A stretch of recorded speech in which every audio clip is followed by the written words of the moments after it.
In the vast Caribbean savannah, where the iguanas sunbathe like retired expats, we find the rare tropical creature known as the Aruban.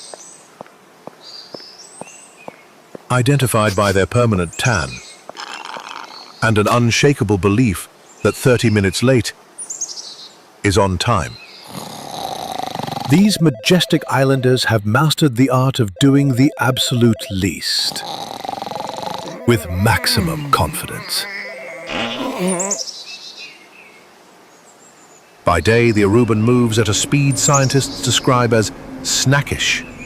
Work starts at 8, but productivity doesn't begin until after a pastecchi and 3 gossip updates from co-workers. Communication among Arubans is a complex ritual. They often switch between 4 languages in a single sentence. A conversation might begin in Dutch, switch to English, get emotional in Spanish, and end in papiamento with a dramatic "Baden de Bomama." Despite living on a 70-square-mile paradise, the Aruban will complain about traffic, like they're in Los Angeles, even though traffic here means being stuck behind one slow-ass Hilux with weed smoke coming out the windows and the worst tint known to mankind.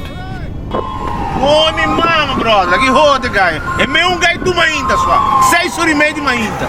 Conho, mano.